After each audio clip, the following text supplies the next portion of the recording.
Ultimamente, Satanás tem utilizado de algumas artimanhas para barrar o crescimento da Igreja de Cristo.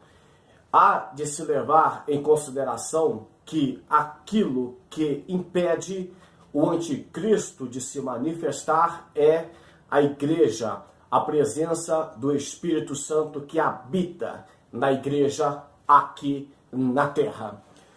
Então, tenho aparecido grandes mentiras e artimanha do adversário para confundir a sua cabeça.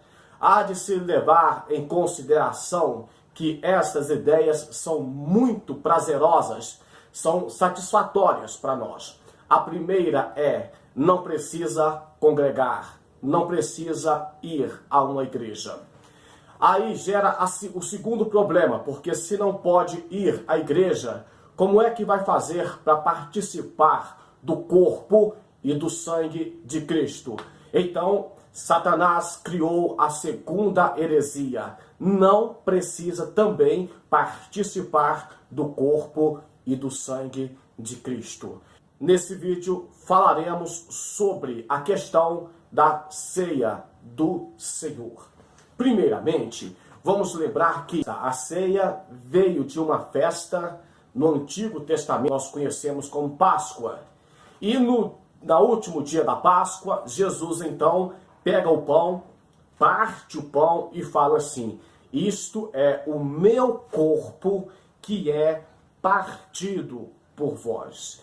E depois ele pega o vinho, virou e disse: isto é o meu sangue que é derramado por vós.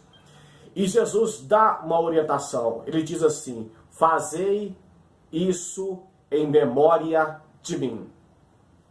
As únicas orientações que Jesus deixou para a igreja foi participar do corpo e do sangue dele, e a outra foi batizar. Quem crer e for batizado será salvo. Não falaremos de batismo nesse vídeo para não ficar muito longo, mas vamos falar da Santa Ceia do corpo de Cristo.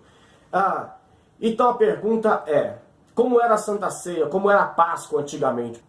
Então na Páscoa fazia-se festa, eram vários dias de comemoração, e na Páscoa eles alimentavam, faziam festa mesmo. Tinha um dia que o dizimista podia tirar. Nesse dia ele podia comprar o que ele quisesse e comer de tudo.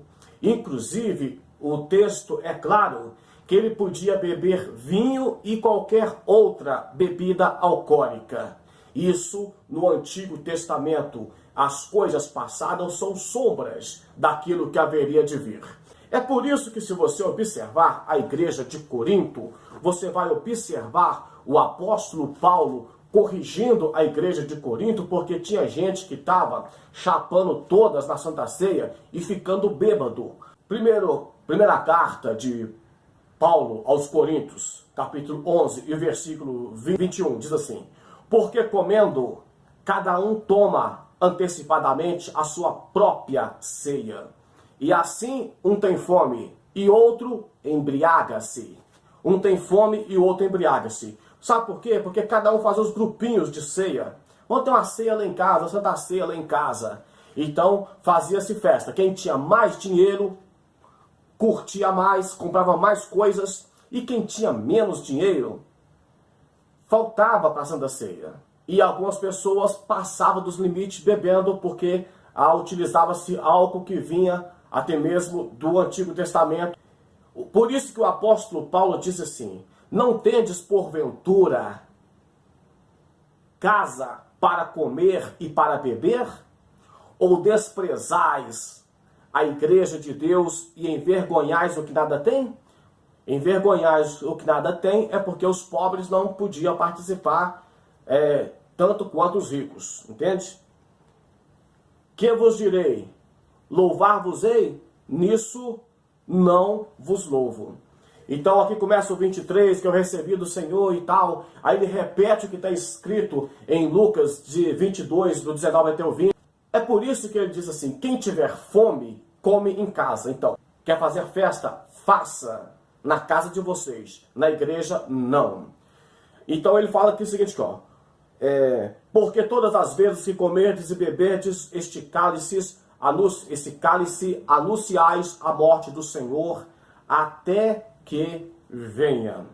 Geralmente, nas nossas igrejas, eles só falam, tá no pecado, quem estiver no pecado não pode tomar, por isso que tem fraco e doente, e começa aqui no ouvido, mas não explica o que é a ceia para a igreja. É por isso que tem pessoas seguindo heresias nessa ideia de que não precisa participar da Santa Ceia. Preste atenção numa coisa aqui. Guarde esse primeiro tópico aí. A igreja de Corinto participava da Santa Ceia e o apóstolo Paulo ainda instruiu como ela deveria participar da ceia. Então, primeiro item, a igreja primitiva, a igreja dos apóstolos, a igreja que conhecia as cartas de Paulo, que liam as cartas de Paulo, que viveu na época, a igreja do primeiro século, ela participava da ceia. Se a igreja do primeiro século participava, não é uma igreja que vai surgir agora, na época da nova era, cheio de doutrinas de demônios, que está certa. É mais fácil a igreja que surgiu no primeiro século estar certa do que nós hoje. A igreja que surge hoje com heresia de demônio hoje, ela tem uma probabilidade maior de errar do que a igreja de Corinto, que o apóstolo Paulo corrigiu o ritual, mas não proibiu. Ele ensinou como é que faria corretamente a ceia do Senhor. E o apóstolo Paulo diz o seguinte: olha, por isso há entre vós muitos fracos, doentes e muitos que dormem. Eu vou ler para vocês aqui, tá vendo? Vou ler isso aí para vocês. Vou ler primeiro na linguagem de hoje, na linguagem atualizada, diz assim: porque tanto que cada um examine a sua consciência, e então coma do pão e beba do cálice. Pois a pessoa que comer do pão e beber o cálice sem reconhecer é aquilo que está escrito na tradução comum, sem discernir.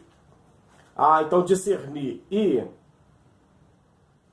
reconhecer é a mesma coisa.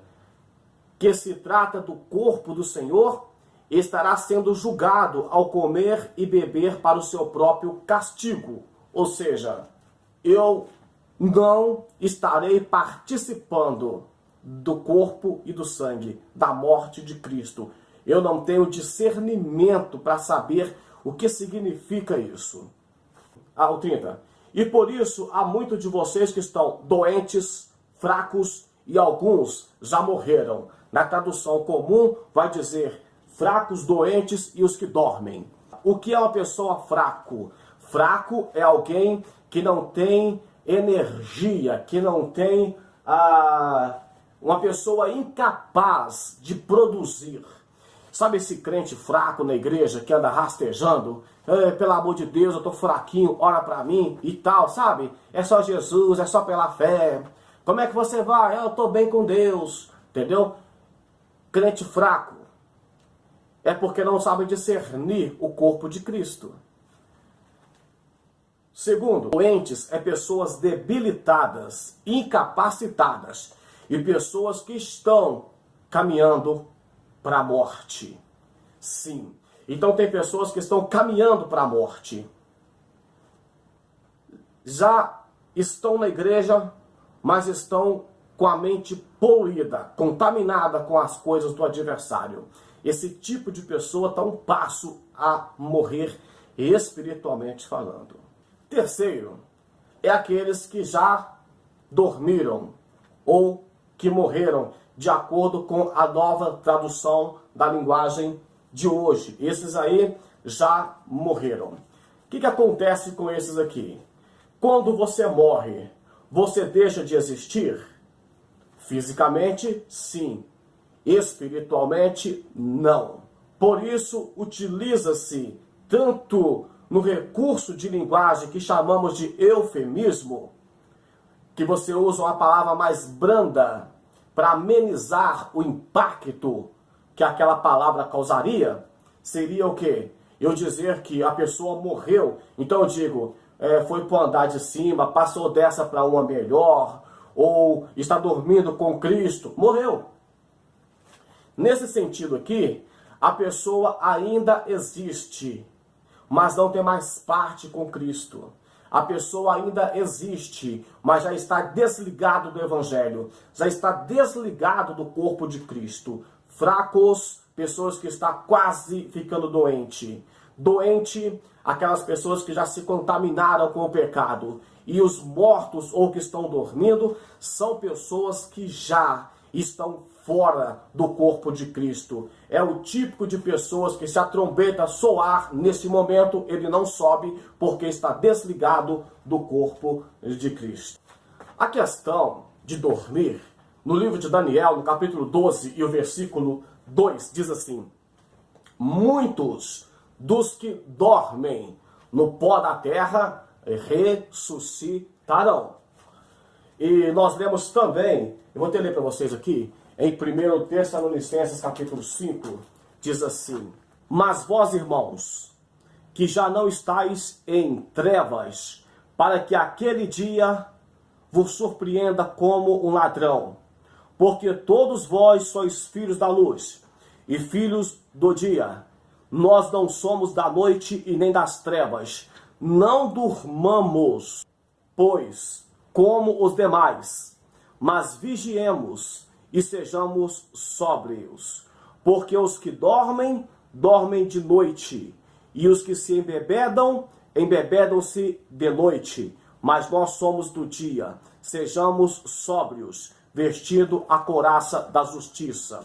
Eu li para vocês aqui, foi em 1 Tessalonicenses capítulo 5, do versículo 4 até o 7. O que acontece com isso aqui? Usou a expressão dormir no sentido daqueles que não estão esperando Cristo. Tranquilo? Irmãos, a segunda questão. O que o apóstolo Paulo falou? Que a Santa Ceia é para lembrar a morte de Cristo.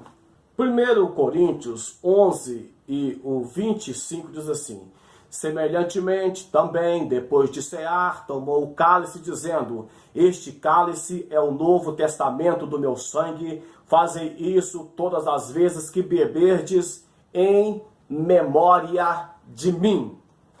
Presta atenção aqui.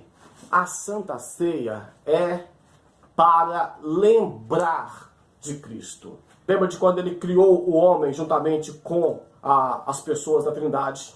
Lembre de Cristo quando ele aparece na Bíblia como o anjo do Senhor.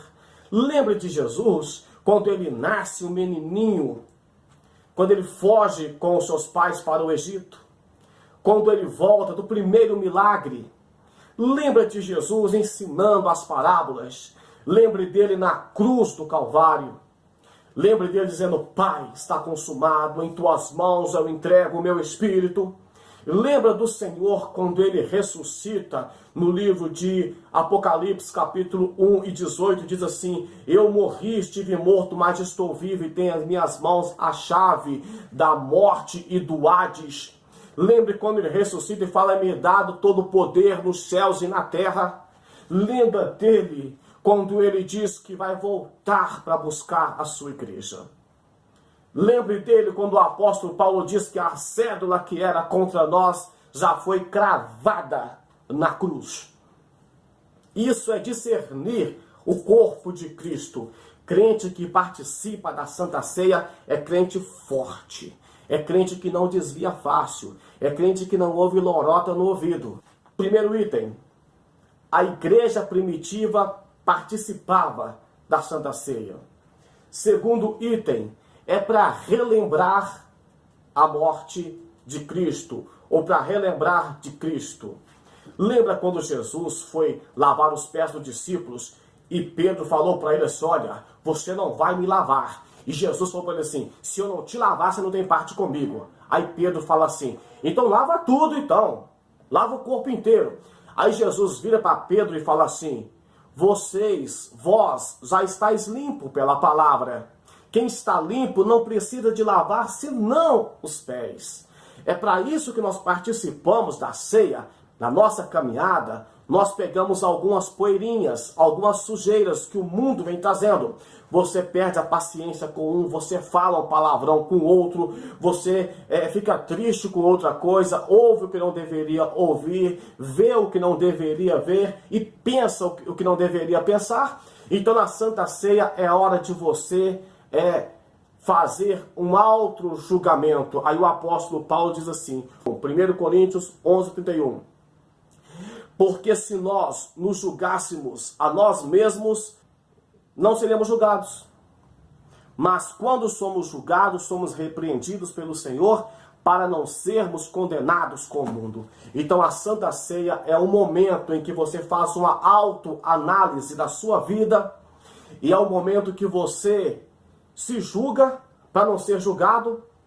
E quando o Senhor te corrige, porque você reconheceu o seu erro, então você não é condenado com o mundo. Aí você não fica doente, você não fica fraco e você não morre, porque você aceitou, você discerniu o corpo de Cristo. É por isso que a Bíblia diz, filhinhos, essas coisas eu vos escrevi para que não pequeis. Mas se pecardes, tendes um advogado, a saber, Jesus Cristo, e diz que o sangue dele, ele tem poder para purificar não só os meus pecados, mas o pecado de toda a humanidade. É para isso que participamos da Santa Ceia, para que a nossa vida seja corrigida pelo Senhor quando nós nos julgamos e nós somos perdoados pelo pecado. Se o vinho, se o suco que tomamos hoje é o sangue de Cristo, ele perdoa os nossos pecados. Quando nós comemos algo, já lembra alguém dizer que nós somos aquilo que nós comemos? Também somos aquilo que nós bebemos. Então, quando você participa, come o corpo e participa do sangue de Cristo, você está também participando. Aquele alimento que você comeu começa a fazer parte do seu corpo e agora você é uma só pessoa, tanto com a igreja quanto com Cristo, espiritualmente falando. Terceiro item, Jesus mandou. Agora, meu irmão, se você, mesmo sabendo que a igreja primitiva participava, mesmo sabendo que ela é um momento de você fazer uma autoanálise, julgamento e discernir por que é que Cristo veio, deixa Cristo limpar a sua mente, purificar a sua vida, volte a participar do corpo e do sangue de Cristo, vem para a igreja, participe. Se a sua igreja é uma igreja muito bagunçada, que só quer saber disso aqui, que só quer saber de promover homem, que só quer saber de coisa errada, de política, de promoção humana, procure uma igreja séria, procure uma igreja que realmente tem Deus dentro dela, mas não fique sem participar do corpo e do sangue de Cristo, não. A Santa Ceia é para fortalecer a igreja. É para despertar o crente fraco, o crente doente, o crente que está meio querendo dormir. É para despertar. A Santa Ceia é para fortalecer. Alimento espiritual. A Santa Ceia não é um ritual. Ela é uma declaração, uma manifestação de fé. Pregue essa mensagem na sua igreja. Mande esse vídeo para outras pessoas, compartilhe, se inscreva no canal. Deus te abençoe, em nome de Jesus Cristo. Um grande abraço.